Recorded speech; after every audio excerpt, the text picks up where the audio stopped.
Bien, nous sommes tous très impatients d'entendre le jugement. Madame le Président, je laisse la parole.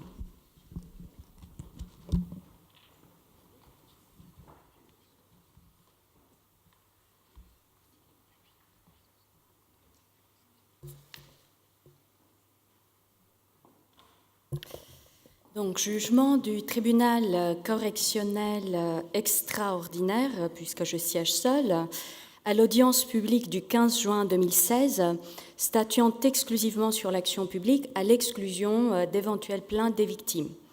Tout d'abord, la juridiction récuse toute accusation de mise en cause de son impartialité ou d'un de ses membres et est choquée par des affirmations gratuites et dénuées de tout fondement, préfère donc se concentrer sur le fond de l'affaire et son analyse juridique qu'elle mènera dans le respect des règles afin de rendre la justice.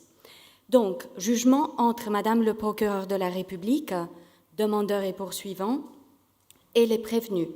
Kevin Geek, prévenu pour vol, infractions informatiques, chantage, cyberharcèlement et extorsion de fonds.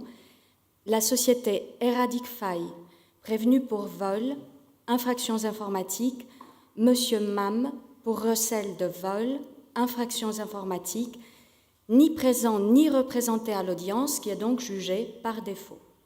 Ces différentes qualifications seront détaillées dans le jugement pour un souci de pédagogie et de gain de temps.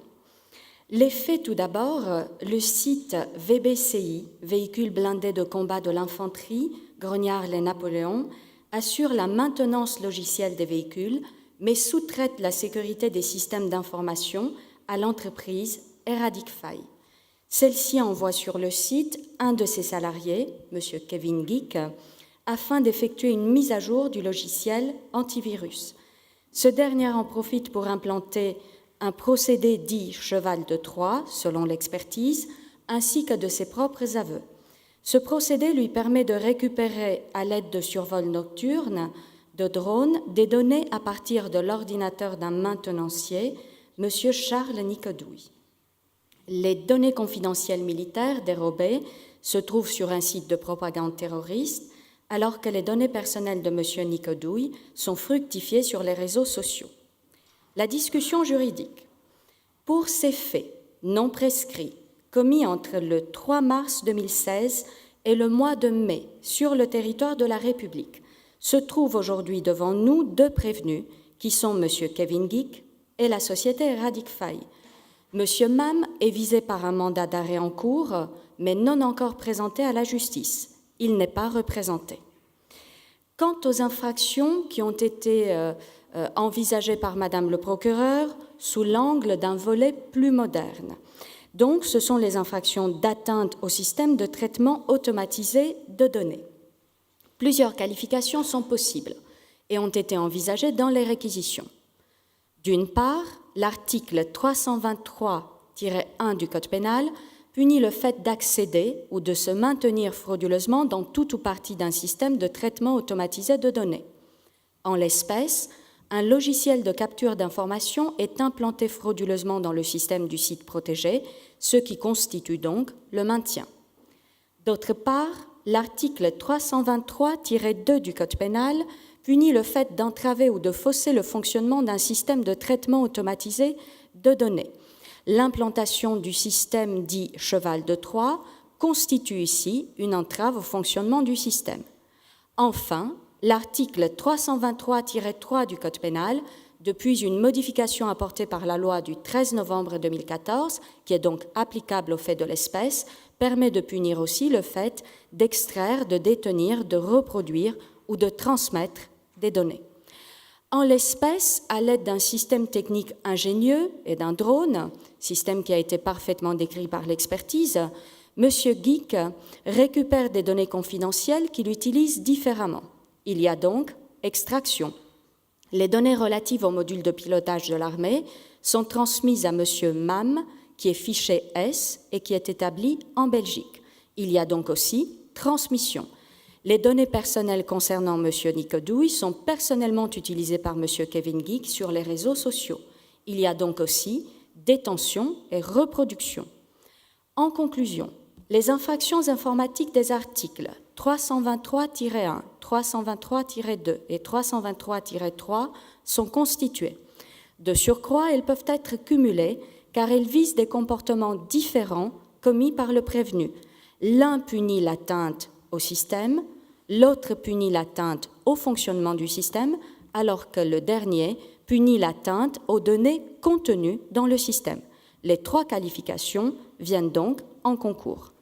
En revanche, la qualification prévue à l'article 323-4 du Code pénal, qui punit la participation à un groupement formé ou à une entente établie en vue de la préparation d'une des infractions informatiques vues précédemment, ne peut être retenue puisque cet article punit exclusivement la phase des actes préparatoires des dites infractions. Or, il n'est pas possible de cumuler ces infractions qui ont été commises et la phase de préparation. C'est la raison pour laquelle l'incrimination prévue par l'article 323-4 est écartée en l'espèce. Enfin, l'article 311-1 du Code pénal punit le vol, défini comme la soustraction frauduleuse de la chose d'autrui, et cet article a été étendu aux biens incorporels par un célèbre arrêt du 20 mai 2015, l'arrêt dit Bluetooth, rendu par la Chambre criminelle de la Cour de cassation. S'il peut être soutenu que ce comportement constitue une forme de soustraction dématérialisée, sa qualification pose une question évidente d'interprétation stricte de la loi pénale. Responsabilité. Plusieurs responsabilités sont envisagées ici, puisqu'on peut retenir à la fois la responsabilité de M. Kevin Geek, de la société Radicfy, ou de M. Mam, qui n'est pas représenté. Nous allons voir d'abord les responsabilités, l'articulation des responsabilités entre M. Kevin Geek et la société Radicfy, puisque l'article 121-2 alinéa 3 du Code pénal autorise le cumul de la responsabilité pénale de la personne physique et de la responsabilité pénale de la personne morale. D'une part, M. Kevin Geek, sous sa casquette de Kevin le hacker, selon Maître Palot, il n'est pas contesté par la défense que M. Geek ait dérobé sciemment les données, mais il l'aurait fait dans le but de réaliser une prouesse technique car passionné d'informatique. Les articles du Code pénal définissent l'élément moral sous la forme d'une intention frauduleuse, avoir connaissance du caractère interdit de l'accès aux informations et l'avoir transgressé volontairement. Le mobile est indifférent à la qualification de l'infraction et ne saurait en aucun cas faire disparaître le délit. Il est impossible à la justice de distinguer selon l'état d'esprit d'un délinquant, alors qu'aucune preuve scientifique fiable ne permet de l'attester.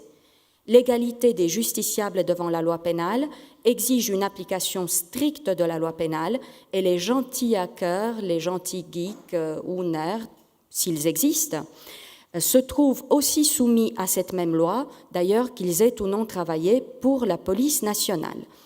Ce qui compte ici, c'est leur intention de commettre les faits sans tenir compte d'une intention adjacente de prouver des failles dans les systèmes ou encore de faire des farces. La République française ne fait pas concurrence en l'espèce à des grandes sociétés comme Google ou Facebook. En l'espèce, M. Geek a matériellement et intentionnellement commis les comportements d'atteinte au système automatisé, à entraver leur fonctionnement, ainsi qu'atteinte aux données. Il se rend donc coupable des 3 infractions informatiques des articles 323.1, 323.2 et 323.3. En revanche, sera écartée la qualification de vol de données, même si elle a été admise par la Cour de cassation dans son arrêt du 20 mai 2015, car, d'une part, elle fait doublon avec l'article 323-3 du Code pénal et pose, d'autre part, d'évidentes difficultés du point de vue de la légalité pénale. L'information ne peut être considérée comme une chose, qui est le terme employé par l'article 311-1 du Code pénal, puisque la chose est une notion juridique qui désigne un bien corporel, matériel, donc tangible. Par ailleurs, on peut se demander s'il y a eu véritablement soustraction, autre élément exigé par l'article 311-1, alors que l'information est restée en possession de son propriétaire, preuve en est qu'il ne s'en est rendu compte que quelques mois après la soustraction. Cette atteinte à la confidentialité, ce partage forcé de l'information, ne saurait entrer dans les prévisions légales de l'article 311-1 du Code pénal. La valeur sociale protégée étant identique, elle ne permet pas de cumuler les deux qualifications pénales, puisque nous sommes dans une situation de concours idéal de qualification. Pour régler ce concours, nous allons donc appliquer la règle specialia generalibus dérogante, qui veut dire que l'incrimination spéciale doit prévaloir sur l'incrimination générale. Donc l'article 323-3 prévaut ici sur l'article 311-1 du Code pénal. En conclusion, ce sont les 3 infractions informatiques qui seront retenues à l'encontre de M. Kevin Geek. En ce qui concerne la responsabilité pénale de la société Eradic Faille, par substitution des arguments soulevés par Maître Doutrio, qui a joué le rôle de procureur contre la Défense nationale et le site VBCI, compte tenu des éléments du dossier. La décision présente fait application de l'article 121-2 du Code pénal, définissant la responsabilité pénale des personnes morales, qui est donc applicable à la société Eradic Faille, qui est une société à responsabilité limitée, qui relève donc incontestablement de ce dispositif. Cet article exige 2 conditions cumulatives pour engager la responsabilité pénale de la personne morale: que l'infraction ait été commise pour le compte de la personne morale, par un organe ou un représentant. En l'espèce, d'une part, même si la jurisprudence n'exige pas un bénéfice concret tiré de l'infraction, comme l'a justement rappelé le ministère public, cette dernière doit profiter directement ou indirectement à la personne morale, ce qui semble ne pas être le cas en l'espèce. En effet, cette affaire nuit gravement à l'activité économique de la société puisqu'elle porte atteinte à son image et lui fait perdre des clients. Néanmoins, la Chambre criminelle de la Cour de cassation a retenu une interprétation extrêmement large de cette notion et a considéré que toute infraction commise dans le cadre d'un exercice normal de l'activité économique de l'entreprise peut remplir cette condition. En l'espèce, comme la société Eradic Faille a été payée pour ses prestations, cette condition pourrait être considérée comme remplie. En revanche, la deuxième condition posée par l'article 121.2 soulève plus de questions. L'infraction doit être commise par un organe ou un représentant. Donc la question à laquelle il faut répondre est celle de savoir si M. Geek peut être considéré comme organe ou représentant de la société Eradic Faille. Il est incontestable que M. Geek ne soit pas un organe de la société, puisqu'il ne dispose pas d'un pouvoir d'administration ou de direction. Il est un simple employé de la société. Mais pourrait-il être considéré comme représentant de la société? Contrairement à ce que nous avons pu entendre, il ne peut pas être considéré comme représentant de la société car il ne dispose pas de délégation de pouvoir formel qui lui permettrait d'engager la société à l'égard des tiers. Pourrait-il bénéficier d'une délégation de pouvoir informelle? Pour cela, il devrait remplir les critères matériels qui sont ceux de compétence, autorité et moyens. Or, ici, nous constatons à l'examen des éléments du dossier qu'il est simple salarié de la société et qu'il ne dispose d'une délégation de pouvoir ni formelle ni informelle. Il n'a donc pas le pouvoir d'engager la société Eradic Faille. En conclusion, au moins une des deux conditions permettant d'engager la responsabilité pénale de la personne morale fait défaut, ce qui ne permet pas d'entrer en voie de condamnation à l'égard de la société Eradic Faille. L'attitude imprudente de la société Eradic Faille, l'ayant conduit à faire intervenir sur un chantier sensible un jeune employé sans fiabilité, pourrait recevoir une sanction économique ou civile, mais elle ne relève pas des incriminations qui ont été envisagées. Néanmoins, et puisque cette question a été soulevée avec intérêt, au surplus, sans que la question puisse être tranchée par le juge puisqu'elle ne figure pas dans la prévention, il aurait été intéressant de savoir si l'article 413-10 du Code pénal, qui punit, je cite, « la personne dépositaire d'avoir laissé accéder à détruire, détourner, soustraire, reproduire ou divulguer le procédé, objet, document, information, réseau informatique, données informatisées ou fichier qui a un caractère de secret de la défense nationale était applicable à l'espèce. M. Guic assurait une mission temporaire ou permanente auprès du site Les Grognards de Napoléon, ce qui constitue l'élément caractéristique du délit, et a intentionnellement détourné ces données, s'exposant ainsi à une peine de 7 ans d'emprisonnement et de 100 000 € d'amende. Par ailleurs, cette incrimination permettrait d'envisager la responsabilité pénale de la société Éradic Faille sous cet angle. L'article punit aussi le même comportement commis par imprudence ou négligence de 3 ans d'emprisonnement et de 45 000 € d'amende. Le fait d'avoir permis à M. Guic, déjà condamné pour des infractions de ce type, d'être affecté à un contrat portant sur un opérateur de ce type pose des questions quant aux procédures de contrôle et d'habilitation des salariés mises en place au sein de cette entreprise. Ces obligations pèsent sur le dirigeant. La faute commise dans le cadre de leur application permettrait donc d'engager la responsabilité pénale du dirigeant, mais par voie de conséquence, le dirigeant étant organe de la société Éradic Faille, permettrait aussi l'engagement de la responsabilité pénale de la société Éradic Faille. Donc, l'infraction serait bien commise ici, pour le compte de cette société, par un de ses organes.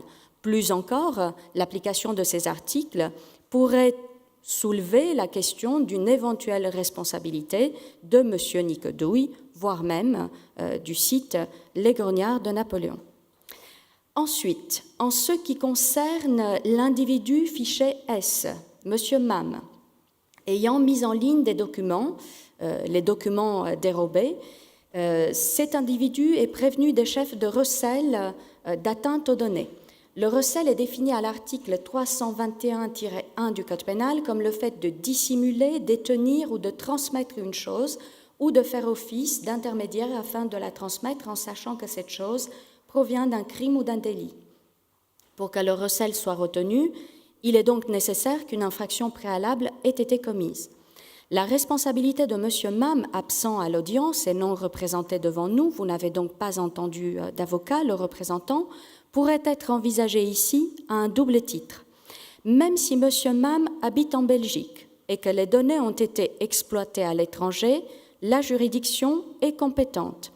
Certaines d'entre elles se trouvent en ligne sur un site de propagande terroriste, d'autres ont été stockées sous une forme cryptée sur un cloud qui est aux États-Unis. Le fait que l'individu soit domicilié à l'étranger ou que les données aient été stockées ou mises en ligne depuis l'étranger n'empêche pas l'application de la loi pénale française. En vertu du principe de territorialité et de l'article 113-2 du Code pénal, la loi pénale française s'applique aux infractions commises ou réputées commises sur le territoire de la République. Les atteintes aux données ont été entièrement commises dans le département de l'Ille-et-Vilaine, donc les infractions de conséquence présentent un fait constitutif commis sur le territoire. Le recel étant une infraction de conséquence, il est donc considéré comme une infraction réputée commise sur le territoire de la République et appelle donc l'application de la loi pénale française. M. Mam relève donc bien de la juridiction présente. En premier lieu, au titre de la complicité par instigation, des infractions imputées d'atteinte au système automatisé de données imputées à M. Kevin Guic. En effet, en vertu de l'article 121-7 du Code pénal, dans son deuxième alinéa, se rend coupable de complicité la personne qui aura provoqué à la commission d'une infraction par don, promesse, menace, ordre, abus d'autorité ou de pouvoir. Or, en l'espèce, M. Mam a déterminé M. Guic à détourner le système et les données par des promesses d'argent et les versements effectués. L'infraction principale est donc constituée. M. Mam est à l'origine du projet criminel et ses actes remplissent les conditions de la complicité. Il s'agit d'actes positifs, d'actes antérieurs à la commission de l'infraction et qui ont fait en toute connaissance de cause, puisque M. Mam est le cerveau de l'opération, ce qui ne décharge pas par ailleurs M. Guic de sa responsabilité pénale. Ensuite, la responsabilité de M. Mam peut être envisagée au titre du recel. Le recel de vol de données sera écarté, faute d'avoir retenu le vol de données comme infraction préalable, puisque les données ne constituent pas une chose au sens matériel du terme. Il n'y a pas de matérialisation ici. En revanche, le recel pourrait être retenu à l'égard de toute infraction dès lors qu'elle reçoit une qualification délictuelle ou criminelle. Les qualifications principales qui ont été retenues en l'espèce, les infractions informatiques, sont des qualifications délictuelles. Elles permettent donc d'envisager la responsabilité pénale de M. Mam. Le recel peut donc être retenu. M. Mam a sciemment détenu et utilisé les données, alors même qu'il savait qu'elles provenaient d'un délit, puisqu'il était à l'origine de ce délit. En conclusion, la responsabilité pénale de M. Mam peut être envisagée cumulativement au titre de la complicité des délits d'atteinte informatique et de recel de ces mêmes infractions. En vertu d'une jurisprudence constante, le cumul de ces deux responsabilités est envisageable s'il y a une différence d'implication de la personne. Ici, M. Mam n'est pas considéré comme auteur des infractions informatiques, ce qui aurait rendu leur cumul impossible, mais comme complice de l'infraction d'origine et comme auteur du recel de cette même infraction. Pour ce qui concerne ensuite le volet classique à l'égard de M. Nicodouille, qui est la victime identifiée ici, puisqu'il y a aussi les qualifications de chantage, harcèlement et extorsion qui ont été proposées. M. Nicodouille fait l'objet de pressions sur les réseaux sociaux pour verser de l'argent car M. Geek a récupéré ses données personnelles. Voici apparaître donc M. Geek, apprenti chanteur, et décidément, il ne porte pas bien son nom puisqu'il n'est doué ni pour l'informatique ni pour le chantage. Sont proposées ici plusieurs qualifications. D'une part, le chantage. Le chantage, défini à l'article 312-10 du Code pénal, comme le fait d'obtenir en menaçant de révéler ou d'imputer des faits de nature à porter atteinte à l'honneur ou à la considération. En l'espèce, aucune révélation de nature à porter atteinte à l'honneur ne figure dans le dossier et les coordonnées bancaires ou d'assurance, bien évidemment, ne sauraient y être assimilées. D'autre part, le harcèlement, le cyberharcèlement élargi, défini à l'article 222-33-2, qui punit des comportements ou des propos répétés ayant pour objet ou pour effet une dégradation de ses conditions de vie se traduisant par une altération de sa santé physique ou mentale. En l'espèce, s'il est vrai, comme le relève justement la défense, Maître Palot, qu'aucun certificat médical ne rend compte d'une quelconque incapacité totale de travail. Cet élément n'est nullement nécessaire. Le texte exige simplement que le harcèlement ait pour objet ou pour effet, ce qui veut dire qu'il constitue une infraction formelle pouvant se caractériser par un préjudice éventuel et par un acte qui serait simplement susceptible d'entraîner les effets néfastes décrits par le texte.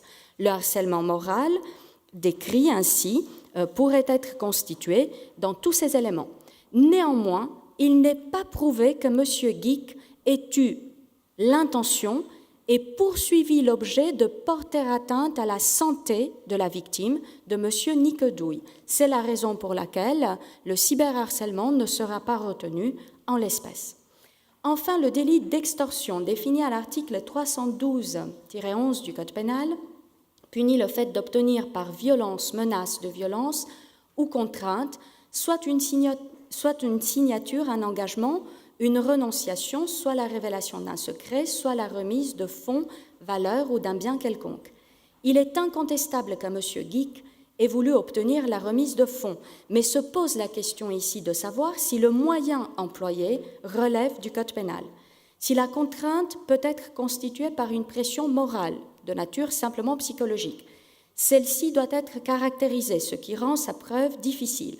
Si l'intelligence limitée de la victime est soulignée par le ministère public et que son utilisation a été vigoureusement contestée par la défense, son seul intérêt ici est de permettre de procéder à une appréciation in concreto du moyen employé dans le cadre de l'extorsion.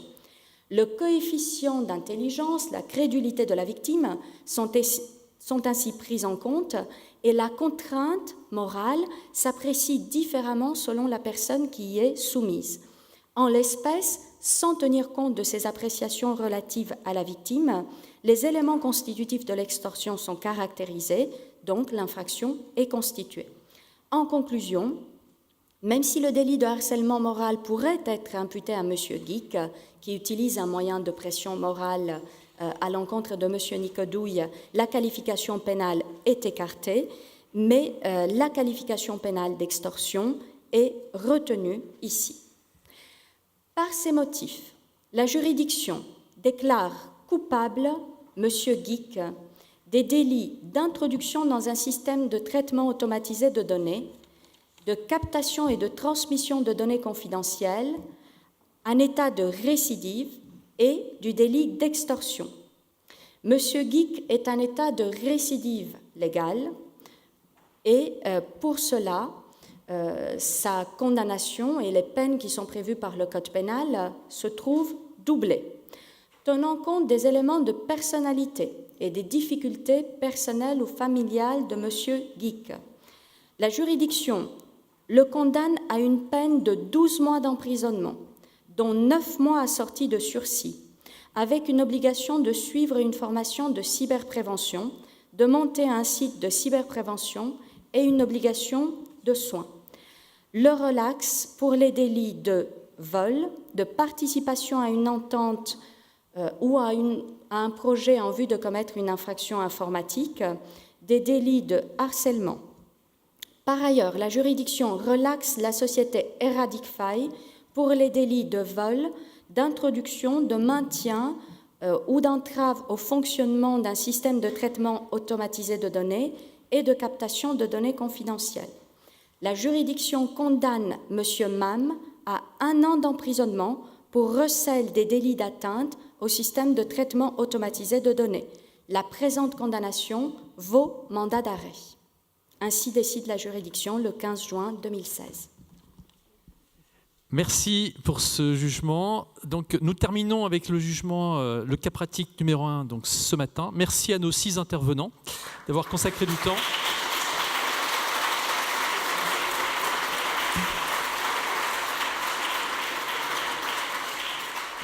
Et nous reprendrons nos travaux ici même à 13h30.